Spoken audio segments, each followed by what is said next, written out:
ਸਤਿ ਸ਼੍ਰੀ ਅਕਾਲ। ਤੁਸੀਂ ਵੇਖ ਰਹੇ ਹੋ ਟੀਵੀ ਪੰਜਾਬ ਤੇ ਮੈਂ ਹਾਂ ਤੁਹਾਡੇ ਨਾਲ ਇੰਦਰਪ੍ਰੀਤ ਕੌਰ ਸੰਗੀੜਾ। ਖਬਰਾਂ ਦੇ ਇਸ ਬੁਲੇਟਿਨ ਵਿੱਚ ਤੁਹਾਡਾ ਸਵਾਗਤ ਹੈ। ਸਭ ਤੋਂ ਪਹਿਲਾਂ ਨਜ਼ਰ ਮਾਰਦੇ ਹਾਂ ਹੈਡਲਾਈਨਸ ਤੇ। ਟੈਕਸੀ ਦੇ ਕਿਰਾਏ ਵਿੱਚ ਵਾਧਾ, $1 ਦਾ ਹੋਵੇਗਾ ਵਾਧਾ। 에ਅਰ ਕੈਨੇਡਾ ਨੂੰ ਹੋਇਆ ਫਾਇਦਾ, ਸਾਂਝੀ ਕੀਤੀ ਖੁਸ਼ਖਬਰੀ। ਜੌਨ ਹੌਰਗਨ ਨੇ ਮੰਗੀ ਮੁਆਫੀ, ਵਿਧਾਨ ਸਭਾ ਵਿੱਚ ਵਰਤੇ ਮਾੜੇ ਸ਼ਬਦ। ਕੌਣ ਹਨ ਕੈਨੇਡਾ ਦੇ 25 ਮੋਸਟ ਵਾਂਟਡ? 25 ਜਾਣਿਆਂ ਦੀ ਲਿਸਟ ਹੋਈ ਜਾਰੀ। ਬੱਸ ਵਿੱਚ 4 ਜਾਣਿਆਂ ਤੇ ਹਮਲਾ, ਪੁਲਿਸ ਨੇ ਕੀਤੀ ਕਾਰਵਾਈ। ਟੈਕਸੀ ਦਾ ਸਫ਼ਰ ਕਰਨ ਵਾਲੇ ਧਿਆਨ ਦੇਣ, ਕਿਉਂਕਿ ਹੁਣ ਟੈਕਸੀ ਦਾ ਸਫ਼ਰ ਮਹਿੰਗਾ ਹੋਣ ਜਾ ਰਿਹਾ ਹੈ। ਜੀ ਹਾਂ, ਟੋਰਾਂਟੋ ਤੋਂ ਜਾਣਕਾਰੀ ਸਾਹਮਣੇ ਆਈ ਹੈ, ਜਿੱਥੇ ਦੱਸਿਆ ਜਾ ਰਿਹਾ ਹੈ ਕਿ ਟੈਕਸੀ ਦੇ ਕਿਰਾਏ ਵਿੱਚ $1 ਦਾ ਵਾਧਾ ਕੀਤਾ ਜਾਵੇਗਾ। ਇਸ ਦੇ ਪਿੱਛੇ ਕਾਰਨ ਹੈ ਕਿ ਜੋ ਲਗਾਤਾਰ ਗੈਸ ਦੀਆਂ ਕੀਮਤਾਂ ਆਸਮਾਨ ਛੂ ਰਹੀਆਂ ਨੇ, ਉਸ ਦੇ ਕਾਰਨ ਵੱਖ-ਵੱਖ ਚੀਜ਼ਾਂ ਮਹਿੰਗੀਆਂ ਹੁੰਦੀਆਂ ਦਿਖਾਈ ਦੇ ਰਹੀਆਂ ਨੇ। ਕੈਨੇਡਾ ਵਿੱਚ ਵੱਖ-ਵੱਖ ਚੀਜ਼ਾਂ ਪਹਿਲਾਂ ਦੇ ਮੁਕਾਬਲੇ ਮਹਿੰਗੀਆਂ ਹੋ ਰਹੀਆਂ ਨੇ ਤੇ ਹੁਣ ਸਫ਼ਰ ਕਰਨਾ ਵੀ ਮਹਿੰਗਾ ਹੋਣ ਜਾ ਰਿਹਾ ਹੈ, ਕਿਉਂਕਿ ਟੈਕਸੀ ਦੇ ਕਿਰਾਏ ਵੱਧ ਜਾਣਗੇ। ਟੋਰਾਂਟੋ ਤੋਂ ਜਾਣਕਾਰੀ ਸਾਹਮਣੇ ਆ ਰਹੀ ਹੈ, ਜਿੱਥੇ ਦੱਸਿਆ ਜਾ ਰਿਹਾ ਹੈ ਕਿ ਜਲਦ ਟੈਕਸੀ ਦੇ ਕਿਰਾਏ ਵਿੱਚ $1 ਦਾ ਵਾਧਾ ਕੀਤਾ ਜਾ ਰਿਹਾ ਹੈ। ਅਜਿਹਾ ਗੈਸ ਦੀਆਂ ਵਧ ਰਹੀਆਂ ਕੀਮਤਾਂ ਦੇ ਕਾਰਨ ਹੋ ਰਿਹਾ ਹੈ। ਇਸ ਬਾਰੇ ਇੱਕ ਰਿਪੋਰਟ ਸਾਹਮਣੇ ਆਈ, ਜਿਸ ਵਿੱਚ ਦੱਸਿਆ ਗਿਆ ਕਿ ਕੁਝ ਥਾਵਾਂ ਉੱਪਰ ਟੈਕਸੀ ਦਾ ਕਿਰਾਇਆ $3.25 ਤੋਂ ਵੱਧ ਕੇ $4.25 ਹੋਣ ਜਾ ਰਿਹਾ ਹੈ। ਦੱਸ ਦਈਏ ਕਿ ਕੈਨੇਡਾ ਦੇ ਵੱਖ-ਵੱਖ ਹਿੱਸਿਆਂ ਵਿੱਚ ਇਸ ਸਮੇਂ ਗੈਸ ਦੀਆਂ ਕੀਮਤਾਂ ਲਗਾਤਾਰ ਵਧ ਰਹੀਆਂ ਨੇ ਤੇ ਅਜਿਹਾ ਹੀ ਟੋਰਾਂਟੋ ਵਿੱਚ ਵੀ ਨਜ਼ਰ ਆ ਰਿਹਾ ਹੈ, ਜਿੱਥੇ ਜੰਗ ਕਾਰਨ ਗੈਸ ਦੀਆਂ ਕੀਮਤਾਂ ਵਿੱਚ ਲਗਾਤਾਰ ਵਾਧਾ ਦਰਜ ਕੀਤਾ ਜਾ ਰਿਹਾ ਹੈ। ਪਿਛਲੇ ਸਾਲ ਅਪ੍ਰੈਲ ਮਹੀਨੇ ਦੇ ਮੁਕਾਬਲੇ ਇਸ ਵਾਰ ਅਪ੍ਰੈਲ ਵਿੱਚ 50% ਦਾ ਵਾਧਾ ਗੈਸ ਦੀਆਂ ਕੀਮਤਾਂ ਵਿੱਚ ਦਰਜ ਕੀਤਾ ਗਿਆ ਹੈ। ਜ਼ਿਕਰਯੋਗ ਹੈ ਕਿ ਗੈਸ ਦੀਆਂ ਕੀਮਤਾਂ ਦੇ ਵਾਧੇ ਨੂੰ ਧਿਆਨ ਵਿੱਚ ਰੱਖਦਿਆਂ ਮਾਰਚ ਮਹੀਨੇ ਉਬਰ ਵੱਲੋਂ ਵੀ ਆਪਣੇ ਕਿਰਾਏ ਵਿੱਚ ਵਾਧਾ ਕੀਤਾ ਗਿਆ ਸੀ।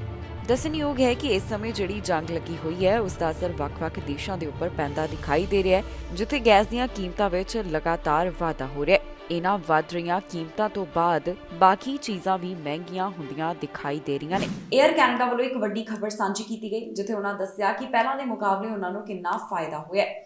ਜਿਹੜਾ ਲਾਸ ਹੋਇਆ ਇਸ ਦਾ ਜ਼ਿਕਰ ਵੀ 에ਅਰ ਕੈਨੇਡਾ ਵੱਲੋਂ ਕੀਤਾ ਗਿਆ। ਪਹਿਲੇ ਕੁਆਟਰ ਬਾਰੇ ਜਾਣਕਾਰੀ ਦਿੱਤੀ ਗਈ ਹੈ। ਪਿਛਲੇ ਸਾਲ ਦੇ ਮੁਕਾਬਲੇ ਇਸ ਵਾਰ ਘਾਟਾ ਜਿਹੜਾ ਹੈ ਉਹ 에ਅਰਲਾਈਨ ਇੰਡਸਟਰੀ ਨੂੰ ਸਹਿਣਾ ਪਿਆ। ਇਸ ਦਾ ਕਾਰਨ ਹੈ ਯਾਤਰਾ ਸੰਬੰਧੀ ਜਿਹੜੀਆਂ ਪਾਬੰਦੀਆਂ ਹਟਾ ਦਿੱਤੀਆਂ ਗਈਆਂ। 에ਅਰ ਕੈਨੇਡਾ ਨੂੰ ਜਿੰਨਾ ਪਹਿਲੇ ਕੁਆਟਰ ਵਿੱਚ ਘਾਟਾ ਪਿਆ, ਉਸ ਬਾਰੇ ਜਾਣਕਾਰੀ ਸਾਂਝੀ ਕੀਤੀ ਗਈ ਹੈ। ਪਹਿਲਾਂ ਦੇ ਮੁਕਾਬਲੇ ਹੁਣ 에ਅਰ ਕੈਨੇਡਾ ਦਾ ਕਹਿਣਾ ਹੈ ਕਿ ਹਾਲਾਤ ਸੁਧਰਦੇ ਹੋਏ ਦਿਖਾਈ ਦੇ ਰਹੇ ਨੇ। ਯਾਤਰਾ ਪਾਬੰਦੀਆਂ ਹਟਣ ਤੋਂ ਬਾਅਦ ਯਾਤਰੀ ਜ਼ਿਆਦਾ ਹੁਣ ਯਾਤਰਾ ਕਰ ਰਹੇ ਹਨ, ਜਿਸ ਤੋਂ ਬਾਅਦ 에ਅਰਲਾਈਨ ਇੰਡਸਟਰੀ ਨੂੰ ਜਿਹੜਾ ਘਾਟਾ ਪਿਆ ਉਹ ਵੀ ਹੁਣ ਹੌਲੀ-ਹੌਲੀ ਘੱਟ ਹੋਣ ਲੱਗਿਆ। 에ਅਰ ਕੈਨੇਡਾ ਵੱਲੋਂ ਸਾਂਝੀ ਕੀਤੀ ਗਈ ਜਾਣਕਾਰੀ ਮੁਤਾਬਕ ਪਹਿਲੇ ਕੁਆਟਰ ਵਿੱਚ ਉਹਨਾਂ ਨੂੰ $974 ਮਿਲੀਅਨ ਦਾ ਘਾਟਾ ਪਿਆ, ਜਦਕਿ ਪਿਛਲੇ ਸਾਲ ਇਸ ਦੀ ਗਿਣਤੀ $1.30 ਬਿਲੀਅਨ ਸੀ। ਪਹਿਲੇ ਅਤੇ ਇਸ ਸਾਲ ਦੇ ਆંકੜਿਆਂ ਨੂੰ ਦੇਖ ਕੇ ਪਤਾ ਚੱਲਦਾ ਹੈ ਕਿ ਹਾਲਾਤ ਪਹਿਲਾਂ ਦੇ ਮੁਕਾਬਲੇ ਸੁਧਰ ਰਹੇ ਹਨ। ਇਸ ਬਾਰੇ 에ਅਰ ਕੈਨੇਡਾ ਦੇ CEO ਵੀ ਗੱਲਬਾਤ ਕਰਦੇ ਹੋਏ ਦਿਖਾਈ ਦਿੱਤੇ। ਉਹਨਾਂ ਕਿਹਾ ਕਿ ਪਹਿਲਾਂ ਓਮਿਕਰੌਨ ਵੇਰੀਐਂਟ ਕਾਰਨ ਕਾਫੀ ਜ਼ਿਆਦਾ ਉਹਨਾਂ ਨੂੰ ਘਾਟਾ ਸਹਿਣਾ ਪਿਆ ਸੀ, ਕਿਉਂਕਿ ਇੱਕ ਵਾਰ ਫਿਰ ਤੋਂ ਦੇਸ਼ ਯਾਤਰਾ ਪਾਬੰਦੀਆਂ ਲਗਾ ਰਹੇ ਸਨ। ਪਰ ਜਿਵੇਂ ਹੁਣ ਯਾਤਰਾ ਪਾਬੰਦੀਆਂ ਵਿੱਚ ਢਿੱਲ ਦਿੱਤੀ ਗਈ, ਉਸ ਤੋਂ ਬਾਅਦ ਲੋਕ ਯਾਤਰਾ ਕਰਨ ਵਾਸਤੇ ਟਿਕਟਾਂ ਦੀ ਬੁਕਿੰਗ ਕਰਵਾਉਣ ਲੱਗੇ ਨੇ।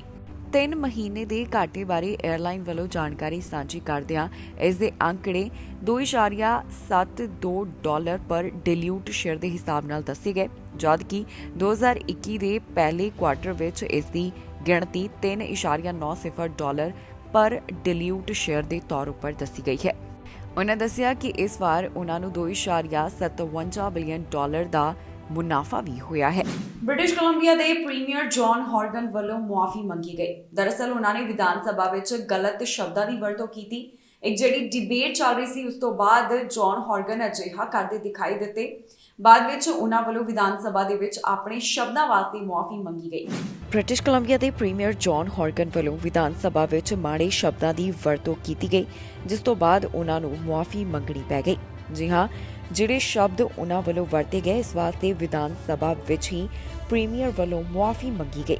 ਦਰਅਸਲ ਬ੍ਰਿਟਿਸ਼ ਕੋਲੰਬੀਆ ਵਿੱਚ ਫੈਮਿਲੀ ਡਾਕਟਰਾਂ ਦੀ ਘਾਟ ਅਤੇ ਵਿਰੋਧੀ ਧਿਰ ਲਿਬਰਲ ਪਾਰਟੀ ਨਾਲ ਚੱਲ ਰਹੀ ਡਿਬੇਟ ਦੌਰਾਨ ਇੱਥੋਂ ਦੇ ਪ੍ਰੀਮੀਅਰ ਜੌਨ ਹੌਰਗਨ ਵੱਲੋਂ ਗਲਤ ਸ਼ਬਦਾਂ ਦੀ ਵਰਤੋਂ ਕੀਤੀ ਗਈ, ਜਿਸ ਤੋਂ ਬਾਅਦ ਉਹਨਾਂ ਨੂੰ ਮੁਆਫੀ ਮੰਗਣੀ ਪਈ।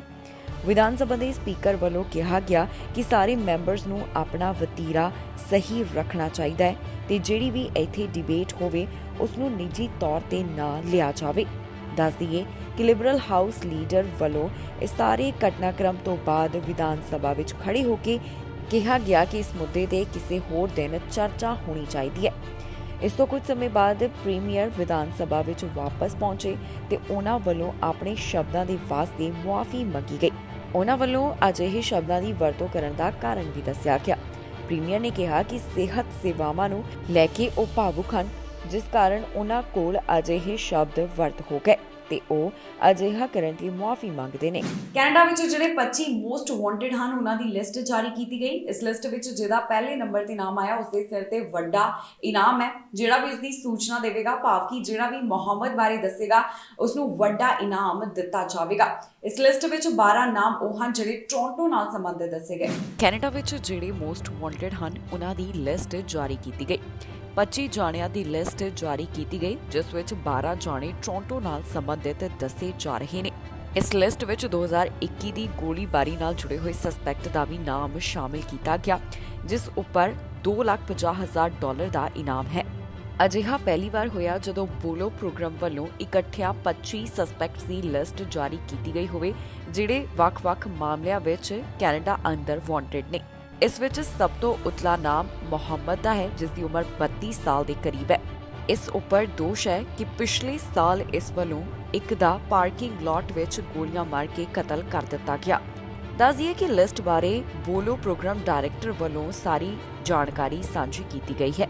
ਹੁਣ ਬੋਲੋ ਵੱਲੋਂ ਇਹ ਕਿਹਾ ਜਾ ਰਿਹਾ ਹੈ ਕਿ ਜਿਹੜੇ ਮੁਹੰਮਦ ਦੀ ਜਾਣਕਾਰੀ ਦੇਣਗੇ, ਉਹਨਾਂ ਨੂੰ $2,50,000 ਦਾ ਇਨਾਮ ਦਿੱਤਾ ਜਾਵੇਗਾ, ਪਰ ਇਹ ਇਨਾਮ 26 ਅਕਤੂਬਰ ਤੋਂ ਪਹਿਲਾਂ ਹੀ ਦਿੱਤਾ ਜਾਵੇਗਾ। ਜੇਕਰ ਇਸ ਤੋਂ ਬਾਅਦ ਕੋਈ ਜਾਣਕਾਰੀ ਦਿੰਦਾ ਹੈ ਤਾਂ ਇਹ ਆਫਰ ਖਤਮ ਹੋ ਜਾਵੇਗਾ। ਇਸ ਤੋਂ ਇਲਾਵਾ ਦੱਸਿਆ ਗਿਆ ਕਿ ਇਹਨਾਂ ਵਿੱਚੋਂ ਕੁਝ ਨੂੰ ਗ੍ਰਿਫਤਾਰ ਵੀ ਕੀਤਾ ਜਾ ਚੁੱਕਿਆ ਹੈ। The number one suspect on Bolo's list is 32-year-old man Abdulaziz Mohammed. Mohammed is wanted for the murder of 43-year-old Craig McDonald in a restaurant parking lot last October. We believe Mohammed is in the GTA, and we need to know where. The Bolo program is offering an unprecedented reward of up to $25,000 for information that leads to Mohammed's arrest. We just heard a message from the victim's family. Now help us bring the person responsible for the loved one's murder to justice.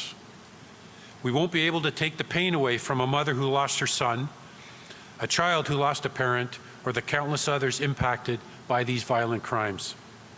But an arrest can offer some small bit of closure while helping to ensure that nobody else is hurt. That is what this is all about.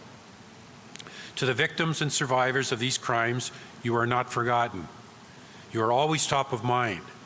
We will continue to work tirelessly to bring you the answers you seek and bring these perpetrators to justice. Bolo's message is a simple one. Be on the lookout. If you see one of the people on the posters behind me, call Crime Stoppers or call 911 or call the police. If you know where these suspects are, the time has come to give them up. To the suspects featured in the Bolo Top 25, today your world gets smaller. You've already been looking over your shoulder since you decided to evade arrest. With the major rewards announced today, the loyalty of any friends and associates assisting you in evading arrest will be tested. ਇੱਕ ਅਜਿਹਾ ਮਾਮਲਾ ਸਾਹਮਣੇ ਆਇਆ ਜਿੱਥੇ ਬੱਸ ਵਿੱਚ 4 ਲੋਕਾਂ ਤੇ ਹਮਲਾ ਕੀਤਾ ਗਿਆ। ਪੁਲਿਸ ਵੱਲੋਂ ਕਾਰਵਾਈ ਕਰਦਿਆਂ ਸਰੀ ਦੇ ਇੱਕ ਵਿਅਕਤੀ ਨੂੰ ਕਾਬੂ ਕੀਤਾ। ਪੁਲਿਸ ਵੱਲੋਂ ਅਜੇ ਪੀੜਤਾ ਦੇ ਨਾਮ ਜਨਤਕ ਨਹੀਂ ਕੀਤੇ ਗਏ। ਦੱਸ ਦਈਏ ਕਿ ਇੱਕ ਵੀਡੀਓ ਵੀ ਸਾਹਮਣੇ ਆਈ, ਜਿਸ ਵਿੱਚ ਵੇਖਿਆ ਜਾ ਸਕਦਾ ਹੈ ਕਿ ਸਸਪੈਕਟ ਕਿਸ ਤਰ੍ਹਾਂ ਦੀਆਂ ਹਰਕਤਾਂ ਕਰ ਰਿਹਾ ਹੈ। ਐਪਸਫੋਰਡ ਤੋਂ ਇੱਕ ਅਜਿਹਾ ਮਾਮਲਾ ਸਾਹਮਣੇ ਆਇਆ ਜਿੱਥੇ 4 ਯਾਤਰੀਆਂ ਉੱਪਰ ਇੱਕ ਵਿਅਕਤੀ ਵੱਲੋਂ ਹਮਲਾ ਕੀਤਾ ਗਿਆ। ਇਹ ਹਮਲਾ ਇਸ ਵੱਲੋਂ ਟ੍ਰਾਂਜ਼ਿਟ ਬੱਸ ਵਿੱਚ ਕੀਤਾ ਗਿਆ, ਜਿਸ ਤੋਂ ਬਾਅਦ ਸਰੀ ਦੇ ਵਿਅਕਤੀ ਨੂੰ ਪੁਲਿਸ ਵੱਲੋਂ ਕਾਰਵਾਈ ਕਰਦਿਆਂ ਚਾਰਜ ਕੀਤਾ ਗਿਆ। ਇਸ ਮਾਮਲੇ ਬਾਰੇ ਐਪਸਫੋਰਡ ਪੁਲਿਸ ਮੀਡੀਆ ਆਫੀਸਰ ਵੱਲੋਂ ਜਾਣਕਾਰੀ ਸਾਂਝੀ ਕਰਦਿਆਂ ਦੱਸਿਆ ਗਿਆ ਕਿ ਉਹਨਾਂ ਨੂੰ ਇਸ ਬਾਰੇ 4:18 ਦੇ ਕਰੀਬ ਜਾਣਕਾਰੀ ਹਾਸਲ ਹੋਈ, ਜਿੱਥੇ ਪਤਾ ਚੱਲਿਆ ਕਿ ਜਿਹੜੀ ਬੱਸ ਹਾਈਵੇ 1 ਵੱਲ ਜਾ ਰਹੀ ਸੀ, ਉਸ ਤੇ ਕੁਝ ਯਾਤਰੀਆਂ ਉੱਪਰ ਹਮਲਾ ਕੀਤਾ ਗਿਆ। ਦੱਸਿਆ ਗਿਆ ਹੈ ਕਿ ਜਦੋਂ ਆਫੀਸਰਸ ਘਟਨਾ ਵਾਲੀ ਥਾਂ ਦੇ ਉੱਪਰ ਪਹੁੰਚੇ ਤਾਂ ਉਹਨਾਂ ਵੱਲੋਂ ਉਸ ਵਿਅਕਤੀ ਨੂੰ ਗ੍ਰਿਫਤਾਰ ਕੀਤਾ ਗਿਆ, ਜਿਸ ਨੇ ਅਸਾਲਟ ਦੀ ਇਸ ਘਟਨਾ ਨੂੰ ਅੰਜਾਮ ਦਿੱਤਾ। ਸੋਸ਼ਲ ਮੀਡੀਆ ਉੱਪਰ ਇੱਕ 10 ਮਿੰਟ ਦੀ ਵੀਡੀਓ ਵੀ ਜਾਰੀ ਕੀਤੀ ਗਈ ਹੈ, ਜਿਸ ਵਿੱਚ ਵੇਖਿਆ ਜਾ ਸਕਦਾ ਹੈ ਕਿ ਕਿਸ ਤਰ੍ਹਾਂ ਇਹ ਸਸਪੈਕਟ ਬੱਸ ਉੱਪਰ ਕੁਝ ਹਰਕਤਾਂ ਕਰ ਰਿਹਾ ਹੈ। ਜਿਹੜੀ ਔਰਤ ਇਹ ਵੀਡੀਓ ਕਲਿੱਪ ਬਣਾ ਰਹੀ ਸੀ, ਉਸ ਨੂੰ ਵੀ ਇਸ ਵਿਅਕਤੀ ਵੱਲੋਂ ਲਗਾਤਾਰ ਕੁਝ ਨਾ ਕੁਝ ਕਿਹਾ ਜਾ ਰਿਹਾ ਸੀ। ਫਿਰ ਬਾਅਦ ਵਿੱਚ ਵੇਖਿਆ ਗਿਆ ਕਿ ਸਸਪੈਕਟ ਵੱਲੋਂ ਇੱਕ ਵਿਅਕਤੀ ਤੇ ਹਮਲਾ ਕੀਤਾ ਗਿਆ, ਆਸ-ਪਾਸ ਜਿਹੜੇ ਹੋਰ ਪੈਸੇਂਜਰ ਬੈਠੇ ਹੋਏ ਸਨ ਉਹਨਾਂ ਵੱਲੋਂ ਵਿਅਕਤੀ ਨੂੰ ਬਚਾਉਣ ਦੀ ਕੋਸ਼ਿਸ਼ ਕੀਤੀ ਗਈ।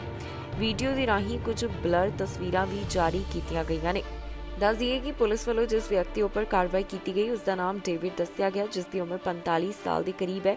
ਇਸ ਉੱਪਰ 3 ਕਾਊਂਟ ਆਫ ਅਸੌਲਟ ਅਤੇ 1 ਕਾਊਂਟ ਅਸੌਲਟ ਵਿਦ ਵੈਪਨ ਵਰਗੇ ਚਾਰजेस ਲਗਾਏ ਗਏ ਨੇ। ਪੁਲਿਸ ਦਾ ਕਹਿਣਾ ਹੈ ਕਿ ਜੇਕਰ ਕਿਸੇ ਨੂੰ ਵੀ ਇਸ ਬਾਰੇ ਕੋਈ ਜਾਣਕਾਰੀ ਹੋਵੇ ਤਾਂ ਉਹਨਾਂ ਨਾਲ ਜ਼ਰੂਰ ਸੰਪਰਕ ਕਰੇ। ਪੁਲਿਸ ਵਿਭਾਗ ਨਾਲ 604 859 5225 ਉੱਪਰ ਕਾਲ ਕਰਕੇ ਜਾਣਕਾਰੀ ਸਾਂਝੀ ਕੀਤੀ ਜਾ ਸਕਦੀ ਹੈ। ਕੈਨੇਡਾ ਦੇ ਇੱਕ ਸਕੂਲ ਤੋਂ ਅਜਿਹਾ ਮਾਮਲਾ ਸਾਹਮਣੇ ਆਇਆ ਜਿੱਥੇ ਸਕੂਲ ਦੇ ਬਾਹਰ 2 ਬੱਚਿਆਂ ਉੱਪਰ ਚਾਕੂ ਨਾਲ ਹਮਲਾ ਕੀਤਾ ਗਿਆ। ਪੁਲਿਸ ਵੱਲੋਂ ਇਸ ਮਾਮਲੇ ਵਿੱਚ ਕਾਰਵਾਈ ਕਰਦਿਆਂ ਇੱਕ 15 ਸਾਲਾ ਲੜਕੇ ਨੂੰ ਹਿਰਾਸਤ ਵਿੱਚ ਲਿਆ ਗਿਆ ਹੈ। ਪੀੜਤਾਂ ਦੇ ਤੇ ਸਸਪੈਕਟ ਦੇ ਨਾਮ ਅਜੇ ਉਹਨਾਂ ਵੱਲੋਂ ਜਨਤਕ ਨਹੀਂ ਕੀਤੇ ਗਏ। ਸਕੂਲ ਦੇ ਬਾਹਰ 2 ਬੱਚਿਆਂ ਉੱਪਰ ਚਾਕੂ ਨਾਲ ਹਮਲਾ ਕੀਤਾ ਗਿਆ, ਜਿਸ ਤੋਂ ਬਾਅਦ ਪੁਲਿਸ ਨੇ ਕਾਰਵਾਈ ਕਰਦਿਆਂ 15 ਸਾਲਾ ਲੜਕੇ ਨੂੰ ਗ੍ਰਿਫਤਾਰ ਕੀਤਾ ਹੈ। ਇਹ ਮਾਮਲਾ ਮਿਸੀਸਾਗਾ ਹਾਈ ਸਕੂਲ ਨਾਲ ਸੰਬੰਧਿਤ ਦੱਸਿਆ ਗਿਆ, ਜਿੱਥੇ ਸਕੂਲ ਬਾਹਰ 2 ਬੱਚਿਆਂ ਉੱਪਰ ਹਮਲਾ ਕੀਤਾ ਗਿਆ। ਪੀਲ ਰੀਜਨਲ ਪੁਲਿਸ ਵੱਲੋਂ ਇਸ ਬਾਰੇ ਜਾਣਕਾਰੀ ਸਾਂਝੀ ਕਰਦਿਆਂ ਦੱਸਿਆ ਗਿਆ, ਇਸ ਬਾਰੇ ਉਹਨਾਂ ਨੂੰ 12:22 ਤੇ ਜਾਣਕਾਰੀ ਹਾਸਲ ਹੋਈ। ਜਦੋਂ ਆਫੀਸਰਸ ਘਟਨਾ ਵਾਲੀ ਥਾਂ ਦੇ ਉੱਪਰ ਪਹੁੰਚੇ ਤਾਂ ਉਹਨਾਂ ਦੇਖਿਆ ਕਿ 2 ਜਾਣੇ ਇੱਥੇ ਜ਼ਖਮੀ ਸਨ। ਇਹਨਾਂ ਦੋਹਾਂ ਪੀੜਤਾਂ ਦੀ ਉਮਰ 18 ਸਾਲ ਦੇ ਕਰੀਬ ਦੱਸੀ ਗਈ ਹੈ, ਜਿਨ੍ਹਾਂ ਨੂੰ ਹਸਪਤਾਲ ਵਿੱਚ ਭਰਤੀ ਕਰਵਾਇਆ ਗਿਆ। ਦੱਸਿਆ ਜਾ ਰਿਹਾ ਹੈ ਕਿ ਪਹਿਲਾਂ ਆਪਸ ਵਿੱਚ ਝਗੜਾ ਹੋਇਆ ਤੇ ਬਾਅਦ ਵਿੱਚ ਗੱਲ ਇੱਥੋਂ ਤੱਕ ਪਹੁੰਚ ਗਈ ਕਿ 2 ਜਾਣਿਆਂ ਉੱਪਰ ਇੱਕ ਵੱਲੋਂ ਚਾਕੂ ਨਾਲ ਹਮਲਾ ਕਰ ਦਿੱਤਾ ਗਿਆ। ਇਹ ਮਾਮਲਾ ਸਾਹਮਣੇ ਆਉਣ ਤੋਂ ਬਾਅਦ ਸਕੂਲ ਵਿੱਚ ਲਾਕਡਾਊਨ ਲਗਾ ਦਿੱਤਾ ਗਿਆ। ਆਫੀਸਰਸ ਦੇ ਦੱਸਣ ਮੁਤਾਬਕ ਜਿਹੜਾ ਇਸ ਘਟਨਾ ਨਾਲ ਜੁੜਿਆ ਹੋਇਆ ਸਸਪੈਕਟ ਸੀ ਉਹ ਮੌਕੇ ਤੋਂ ਫਰਾਰ ਹੋ ਗਿਆ ਤੇ ਬਾਅਦ ਵਿੱਚ ਇਸ ਨੂੰ ਪੁਲਿਸ ਵੱਲੋਂ ਹਿਰਾਸਤ ਵਿੱਚ ਲਿਆ ਗਿਆ, ਜਿਸ ਉੱਪਰ ਪੁਲਿਸ ਵੱਲੋਂ ਚਾਰजेस ਲਗਾਏ ਜਾਣਗੇ। ਫਿਲਹਾਲ ਅਜੇ ਤੱਕ ਇਹ ਸਪਸ਼ਟ ਨਹੀਂ ਹੋ ਸਕਿਆ ਕਿ ਇਸ ਸਸਪੈਕਟ ਸਕੂਲ ਨਾਲ ਸੰਬੰਧਿਤ ਹੈ ਜਾਂ ਫਿਰ ਨਹੀਂ। ਪੁਲਿਸ ਮਾਮਲੇ ਦੀ ਜਾਂਚ ਕਰ ਰਹੀ ਹੈ। ਉਹਨਾਂ ਦਾ ਕਹਿਣਾ ਹੈ ਕਿ ਜੇਕਰ ਕਿਸੇ ਨੂੰ ਇਸ ਬਾਰੇ ਕੋਈ ਜਾਣਕਾਰੀ ਹੋਵੇ ਤਾਂ ਉਹਨਾਂ ਨਾਲ ਜ਼ਰੂਰ ਸੰਪਰਕ ਕਰਨ। ਫਿਲਹਾਲ ਪੀੜਤਾਂ ਦੇ ਨਾਮ ਵੀ ਉਹਨਾਂ ਵੱਲੋਂ ਜਨਤਕ ਨਹੀਂ ਕੀਤੇ ਗਏ। ਟੱਕਰ ਲੱਗਣ ਕਾਰਨ ਇੱਕ ਦੀ ਮੌਤ ਹੋ ਗਈ ਤੇ ਪੁਲਿਸ ਮਾਮਲੇ ਦੀ ਜਾਂਚ ਕਰ ਰਹੀ ਹੈ। ਪੀੜਤ ਦਾ ਨਾਮ ਅਜੇ ਜਨਤਕ ਨਹੀਂ ਕੀਤਾ ਗਿਆ। ਮਾਮਲੇ ਦੀ ਜਾਂਚ ਜਾਰੀ ਹੈ। ਮਿਸੀਸਾਗਾ ਤੋਂ ਇੱਕ ਅਜਿਹਾ ਮਾਮਲਾ ਸਾਹਮਣੇ ਆਇਆ ਜਿੱਥੇ ਰਾਹਗੀਰ ਨੂੰ ਵਾਹਨ ਦੀ ਟੱਕਰ ਲੱਗੀ ਅਤੇ ਇਸ ਕਾਰਨ ਉਸ ਦੀ ਮੌਤ ਹੋ ਗਈ। ਪੀਲ ਰੀਜਨਲ ਪੁਲਿਸ ਵੱਲੋਂ ਇਸ ਸਾਰੇ ਮਾਮਲੇ ਦੀ ਜਾਣਕਾਰੀ ਸਾਂਝੀ ਕੀਤੀ ਗਈ, ਜਿੱਥੇ ਉਹਨਾਂ ਦੱਸਿਆ ਕਿ ਰਾਹਗੀਰ ਜਿਸ ਵੇਲੇ ਰਸਤਾ ਪਾਰ ਕਰਨ ਦੀ ਕੋਸ਼ਿਸ਼ ਕਰ ਰਿਹਾ ਸੀ ਤਾਂ ਉਸ ਨੂੰ ਵਾਹਨ ਦੀ ਟੱਕਰ ਲੱਗੀ ਤੇ ਉਸ ਦੀ ਜਾਨ ਚਲੀ ਗਈ।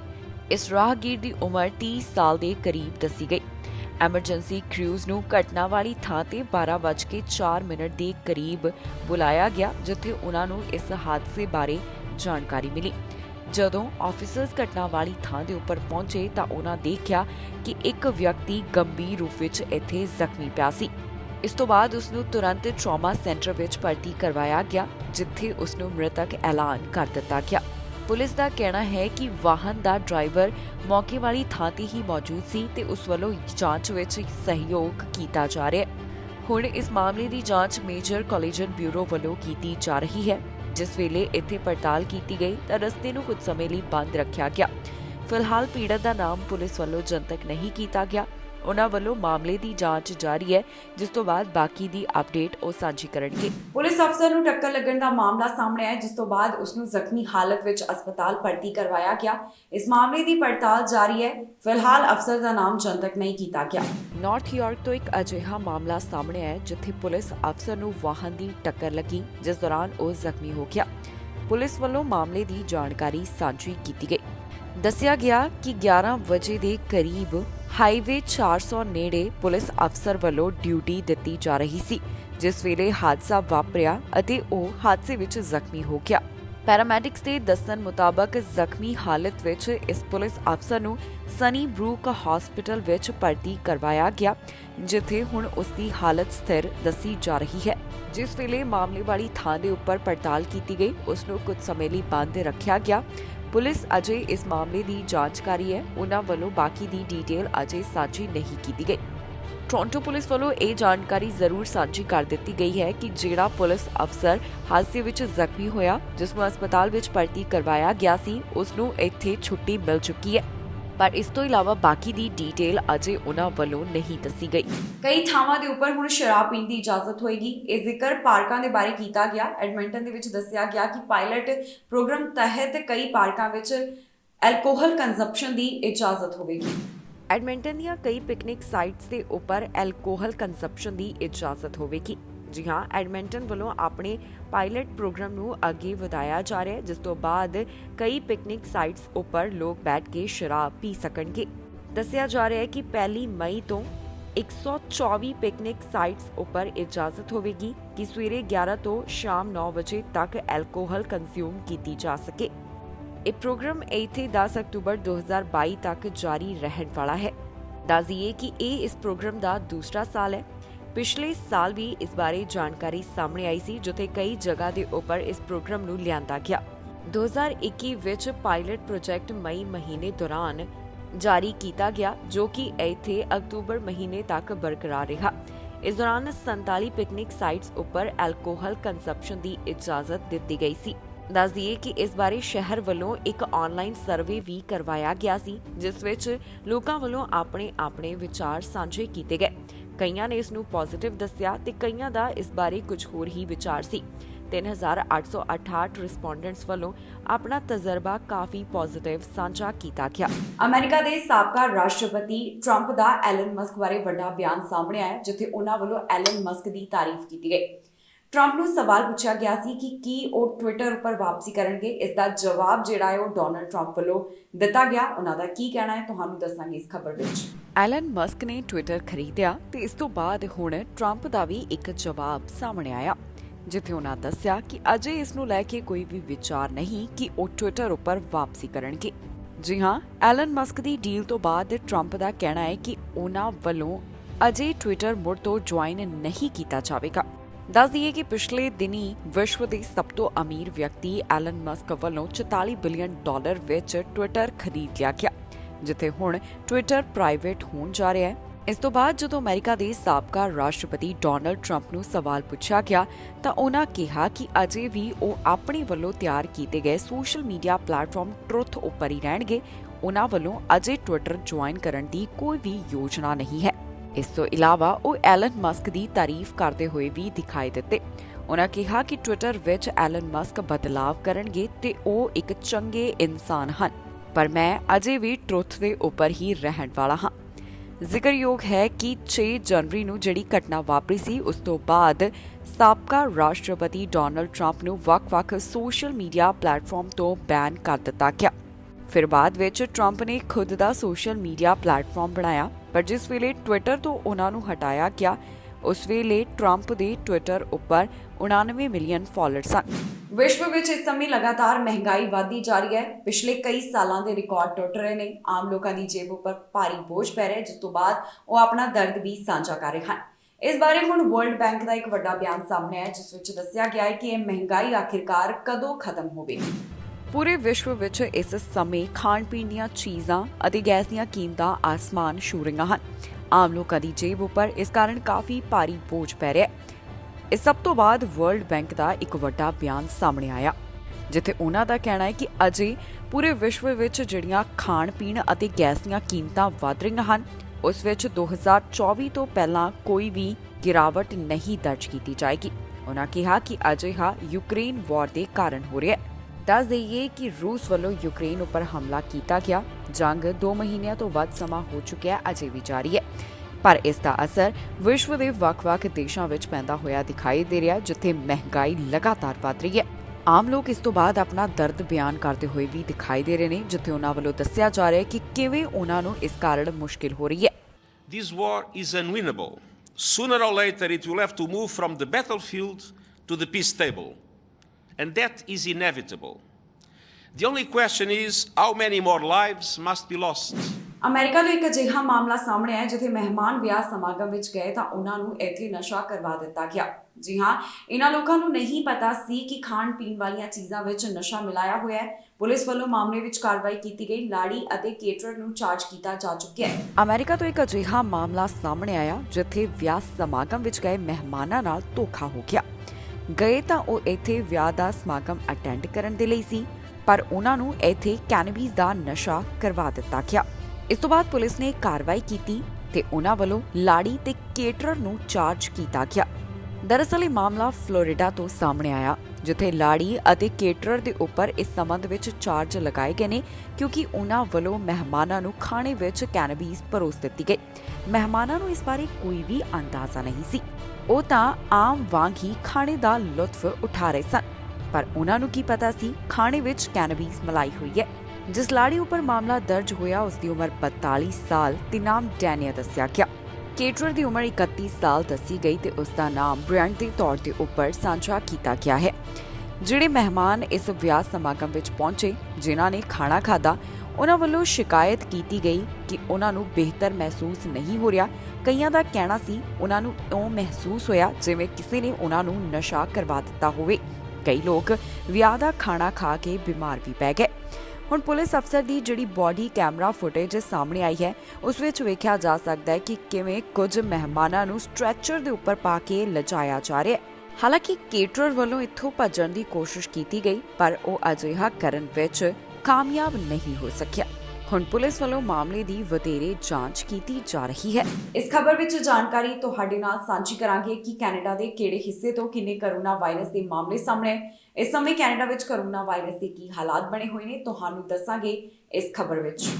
ਓਨਟਾਰੀਓ ਦੇ ਹਸਪਤਾਲ ਵਿੱਚ 1000 ਤੋਂ ਵੱਧ ਮਰੀਜ਼ਾਂ ਦੀ ਗਿਣਤੀ ਹੈ, ਜਿਨ੍ਹਾਂ ਦਾ ਕੋਰੋਨਾ ਵਾਇਰਸ ਕਾਰਨ ਇਲਾਜ ਚੱਲ ਰਿਹਾ ਹੈ। ਇੱਥੇ ਦੱਸਿਆ ਜਾ ਰਿਹਾ ਹੈ ਕਿ ਹਸਪਤਾਲ ਵਿੱਚ 1730 ਮਰੀਜ਼ ਅਜਿਹੇ ਨੇ ਜਿਨ੍ਹਾਂ ਨੂੰ ਕੋਰੋਨਾ ਵਾਇਰਸ ਕਾਰਨ ਭਰਤੀ ਕਰਵਾਇਆ ਗਿਆ। ਇੰਟੈਂਸਿਵ ਕੇਅਰ ਅਧੀਨ 219 ਦੀ ਗਿਣਤੀ ਦੱਸੀ ਗਈ ਹੈ। ਪੈਂਡੈਮਿਕ ਦੀ ਸ਼ੁਰੂਆਤ ਤੋਂ ਲੈ ਕੇ ਹੁਣ ਤੱਕ ਇੱਥੇ ਕਈ ਮਾਮਲੇ ਸਾਹਮਣੇ ਆ ਚੁੱਕੇ ਨੇ। 24 ਘੰਟਿਆਂ ਬਾਰੇ ਜਿਹੜੀ ਜਾਣਕਾਰੀ ਦਿੱਤੀ ਗਈ, ਉਸ ਮੁਤਾਬਕ ਬੀਤੇ 24 ਘੰਟਿਆਂ ਦੌਰਾਨ 1827 ਕੇਸਿਸ ਰਿਕਾਰਡ ਕੀਤੇ ਗਏ। ਪੈਂਡੈਮਿਕ ਦੀ ਸ਼ੁਰੂਆਤ ਤੋਂ ਲੈ ਕੇ ਹੁਣ ਤੱਕ ਕੁੱਲ 12 ਲੱਖ ਤੋਂ ਵੱਧ ਕੇਸਿਸ ਸਾਹਮਣੇ ਆ ਚੁੱਕੇ ਹਨ। ਇਸ ਤੋਂ ਇਲਾਵਾ ਜਿਹੜੀਆਂ 24 ਘੰਟਿਆਂ ਦੌਰਾਨ ਮੌਤਾਂ ਹੋਈਆਂ, ਉਸ ਤੋਂ ਬਾਅਦ ਮੌਤਾਂ ਦਾ ਅੰਕੜਾ 13,000 ਤੋਂ ਉੱਪਰ ਸਾਂਝਾ ਕੀਤਾ ਗਿਆ। ਟੈਸਟ ਪੋਜ਼ਿਟਿਵਿਟੀ ਰੇਟ 13.2% ਦੱਸਿਆ ਗਿਆ ਹੈ। ਵੈਕਸੀਨੇਸ਼ਨ ਦੀ ਜਾਣਕਾਰੀ ਮੁਤਾਬਕ 91% ਤੋਂ ਵੱਧ ਲੋਕ ਅਜਿਹੇ ਹਨ ਜਿਨ੍ਹਾਂ ਵੱਲੋਂ ਕੋਵਿਡ-19 ਵੈਕਸੀਨ ਦੀਆਂ ਦੋਨੋਂ ਡੋਜ਼ਸ ਹਾਸਲ ਕਰ ਲਈਆਂ ਗਈਆਂ ਨੇ। 93% ਉਹ ਹਨ ਜਿਨ੍ਹਾਂ ਨੇ ਕੋਵਿਡ-19 ਵੈਕਸੀਨ ਦਾ ਪਹਿਲਾ ਟੀਕਾ ਲਵਾਇਆ ਤੇ 56.3% ਨੇ ਤਿੰਨੋਂ ਟੀਕੇ ਲਗਵਾ ਲਏ। 5 ਸਾਲ ਤੋਂ 11 ਸਾਲ ਵਾਲਿਆਂ ਵਿੱਚ 56.1% ਦੀ ਆਬਾਦੀ ਵੱਲੋਂ ਕੋਵਿਡ-19 ਵੈਕਸੀਨ ਦੀ ਪਹਿਲੀ ਡੋਜ਼ ਤੇ 35% ਦੀ ਆਬਾਦੀ ਇਸ ਸਮੇਂ ਫੁੱਲੀ ਵੈਕਸੀਨੇਟਡ ਦੱਸੀ ਜਾ ਰਹੀ ਹੈ। ਕਿਊਬੈਕ ਦੇ ਹਸਪਤਾਲ ਵਿੱਚ 2000 ਤੋਂ ਵੱਧ ਮਰੀਜ਼ਾਂ ਦੀ ਗਿਣਤੀ ਹੈ ਜਿਨ੍ਹਾਂ ਦਾ ਹਸਪਤਾਲ ਵਿੱਚ ਇਲਾਜ ਚੱਲ ਰਿਹਾ ਹੈ। ਇੱਥੇ 2409 ਮਰੀਜ਼ ਅਜਿਹੇ ਨੇ ਜਿਨ੍ਹਾਂ ਨੂੰ ਕੋਰੋਨਾ ਵਾਇਰਸ ਕਾਰਨ ਭਰਤੀ ਕਰਵਾਇਆ ਗਿਆ। ਇੰਟੈਂਸਿਵ ਕੇਅਰ ਅਧੀਨ 90 ਦਾ ਅੰਕੜਾ ਸਾਂਝਾ ਕੀਤਾ ਗਿਆ। ਪ੍ਰੋਵਿੰਸ ਵਿੱਚ 24 ਘੰਟੇ ਦੌਰਾਨ 1670 ਕੁੱਲ ਕੋਰੋਨਾ ਦੇ ਕੇਸ ਸਾਹਮਣੇ ਆਏ ਤੇ 32 ਮੌਤਾਂ ਇਸ ਵਾਇਰਸ ਕਾਰਨ ਹੋ ਗਈਆਂ। ਪੈਂਡੈਮਿਕ ਦੀ ਸ਼ੁਰੂਆਤ ਤੋਂ ਲੈ ਕੇ ਹੁਣ ਤੱਕ ਕੁੱਲ 10,35,595 ਕੋਰੋਨਾ ਦੇ ਮਾਮਲੇ ਸਾਹਮਣੇ ਆ ਚੁੱਕੇ ਨੇ। 14,906 ਮੌਤਾਂ ਇਸ ਵਾਇਰਸ ਕਾਰਨ ਹੋ ਚੁੱਕੀਆਂ ਨੇ। ਵੈਕਸੀਨੇਸ਼ਨ ਦੀ ਜਾਣਕਾਰੀ ਮੁਤਾਬਕ 5 ਸਾਲ ਤੇ ਇਸ ਤੋਂ ਵੱਧ ਉਮਰ ਵਾਲਿਆਂ ਵਿੱਚ 91% ਆਬਾਦੀ ਵੱਲੋਂ ਕੋਵਿਡ-19 ਵੈਕਸੀਨ ਦੀ ਪਹਿਲੀ ਡੋਜ਼, 87% ਆਬਾਦੀ ਵੱਲੋਂ ਕੋਵਿਡ-19 ਵੈਕਸੀਨ ਦੀਆਂ 2 ਡੋਜ਼ ਤੇ 54% ਆਬਾਦੀ ਵੱਲੋਂ ਕੋਵਿਡ-19 ਵੈਕਸੀਨ ਦੇ ਤਿੰਨੋਂ ਟੀਕੇ ਲਗਵਾ ਲਏ ਗਏ ਨੇ। ਦੱਸ ਦਈਏ ਕਿ ਪਹਿਲਾਂ ਦੇ ਮੁਕਾਬਲੇ ਸੂਬਿਆਂ ਵਿੱਚ ਕੋਰੋਨਾ ਦੇ ਕੇਸਿਸ ਵਧ ਰਹੇ ਹਨ। ਇਸ ਦੇ ਨਾਲ ਹੀ ਜਾਂਦੇ ਇੱਕ ਵਾਰ ਫਿਰ ਤੋਂ ਨਜ਼ਰ ਮਾਰਦੇ ਹਾਂ ਹੈਡਲਾਈਨਸ ਤੇ। ਟੈਕਸੀ ਦੇ ਕਿਰਾਏ ਵਿੱਚ ਵਾਧਾ, $1 ਦਾ ਹੋਵੇਗਾ ਵਾਧਾ। ਏਅਰ ਕੈਨੇਡਾ ਨੂੰ ਹੋਇਆ ਫਾਇਦਾ, ਸਾਂਝੀ ਕੀਤੀ ਖੁਸ਼ਖਬਰੀ। ਜੌਨ ਹੌਰਗਨ ਨੇ ਮੰਗੀ ਮੁਆਫੀ, ਵਿਧਾਨ ਸਭਾ ਵਿੱਚ ਵਰਤੇ ਮਾੜੇ ਸ਼ਬਦ। ਕੌਣ ਹਨ ਕੈਨੇਡਾ ਦੇ 25 ਮੋਸਟ ਵਾਂਟਡ? 25 ਜਾਣਿਆਂ ਦੀ ਲਿਸਟ ਹੋਈ ਜਾਰੀ। ਬੱਸ ਵਿੱਚ 4 ਜਾਣਿਆਂ ਤੇ ਹਮਲਾ, ਪੁਲਿਸ ਨੇ ਕੀਤੀ ਕਾਰਵਾਈ। ਖਬਰਾਂ ਦੇ ਇਸ ਬੁਲੇਟਿਨ ਵਿੱਚ ਇੰਨਾ ਹੀ। ਫਿਲਹਾਲ ਮੈਨੂੰ ਇੰਦਰਪ੍ਰੀਤ ਕੌਰ ਸੰਗੇੜਾ ਨੂੰ ਦਿਓ ਇਜਾਜ਼ਤ ਤੇ ਤੁਸੀਂ ਵੇਖਦੇ ਰਹੋ ਟੀਵੀ ਪੰਜਾਬ।